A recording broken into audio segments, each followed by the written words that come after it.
Digital ترقی آپ نے سائبر سیکیورٹی، کیونکہ data will be the most powerful thing, جس کے پاس ڈیٹا ہوگا وہ ملک سب سے پاورفل ہوگا. یہ آپ کو بھی پتا ہے نیکسٹ جو آگے آنے والے دن ہے یا چند سالوں میں یہ چیز ایک سائبر سیکیورٹی کی جنگ اور ڈیٹا کی جنگ ہوتی ہے. آپ سمجھتے ہیں کہ اس میں جو اقدامات پاکستان میں کیے جا رہے ہیں حکومت کی جانب سے، اس میں آپ کو بہتری اور فیوچر کے حوالے سے، فیوچرسٹک اپروچ کے حوالے سے آپ دیکھتے ہیں اس کو کہ یہ پالیسی ٹھیک ہے؟ جی، اس میں بہت امپورٹنٹ بات یہ ہے کہ جیسے national forensic and cyber crime agency establish کی گئی ہے. اس کے علاوہ ڈیجیٹل سائٹ پر سائبر سیکیورٹی کے لیے اور بہت سارے عوامل کیے گئے ہیں. ایون پیکٹا جو کہ تھوڑا سا کنٹروورشل ہوا ہے، لیکن سمجھنے کی ضرورت ہے کہ اس کی ضرورت پڑی کیوں ہے. یہ بیسیکلی آپ کے سٹیزنز کو سیف گارڈ کرتا ہے فورن میلیشس یا ڈس انفارمیشن سے. تو اس کو اس سٹیزنز کے پوائنٹ آف ویو سے اس طرح سے دیکھا نہیں جاتا سوسائٹی میں، تو اس کو کرٹیسائز زیادہ کیا جاتا ہے. حالانکہ اس کے دنیا بھر میں جتنے ورلڈ اکنامک فورم کی جو رسک رپورٹ ہے وہ کہتی ہے کہ سب سے بڑا رسک جو ہے اگلے 2 سالوں میں وہ ڈس انفارمیشن ہے. تو اس کے لیے پاکستان نے اس وقت میرے خیال میں اس ریجن میں سب سے پہل کی ہے اور سب سے زیادہ ایڈوانس سسٹم لگانے کی کوشش کی ہے. لیکن سسٹم کے ساتھ ساتھ عامر صاحب اس کی ترویج کے لیے، یعنی اس کی ترقی کے لیے جو ایجوکیشن سائٹ پہ ہم، کیونکہ یہ ایک انفارمل ایجوکیشن پہلے سمجھی جاتی تھی، اب تو باقاعدہ اس کو ڈگری کا حصہ بنا دیا گیا ہے. اس کے لیے حکومت کو جو اقدامات کر رہی ہے وہ ٹھیک ہے؟ اس کو آپ نے سیمپل ریٹ دیکھا یا ابھی مزید کرنے کی ضرورت ہے؟ آئی تھنک کام تو ہو رہا ہے، بٹ اس کو ذرا زیادہ اور کیا جائے. جہاں ویکنیس ہمیں نظر آئی وہ نظر اسی چیز میں آئی کہ بہت سارا کام سائلوز میں ہو رہا ہے.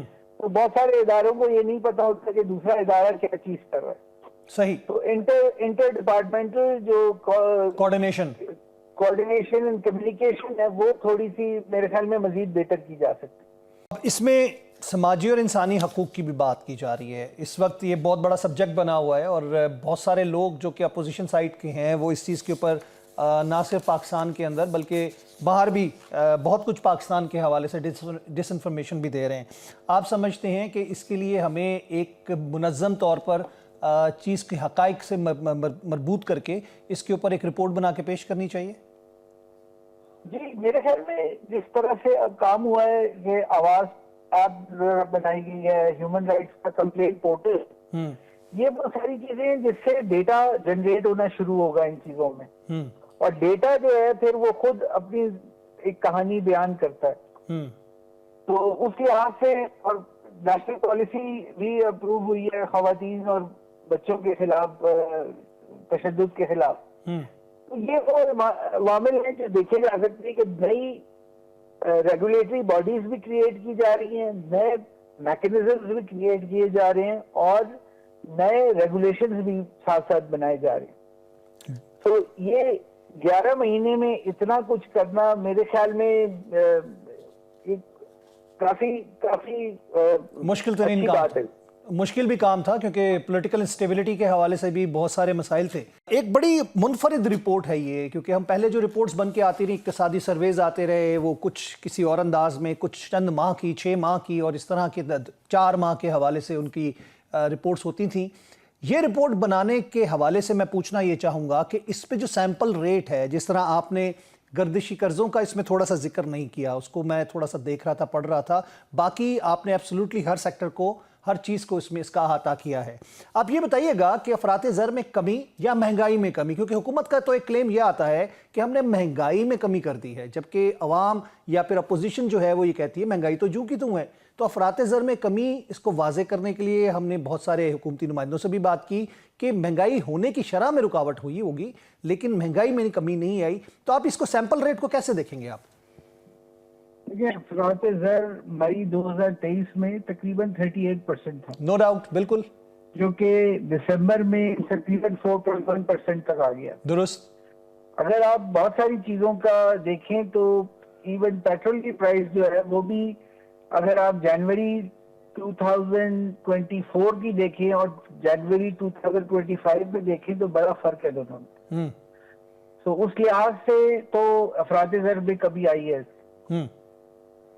بالکل آئی ہے، لیکن اس کے ساتھ ساتھ آپ نے پیٹرولیم مصنوعات کے حوالے سے بات کی تو اس میں زیادہ دار و مدار بین الاقوامی منڈیوں کے حوالے سے ہوتا ہے، یعنی کہ انٹرنیشنل مارکیٹ میں جو ریٹ ہوتا ہے اس کے تناسب سے کبھی اس کے برعکس تھوڑا سا ہم دیکھتے ہیں کہ بالکل کمی کی جاتی ہے، کچھ تھوڑا بہت کم، لیکن بعض اوقات تو اضافہ ہوتا ہے تو بہت زیادہ ہو جاتا ہے. تو اس کا بھی کوئی آپ لوگوں نے چیک اینڈ بیلنس دیکھا اس میں کہیں؟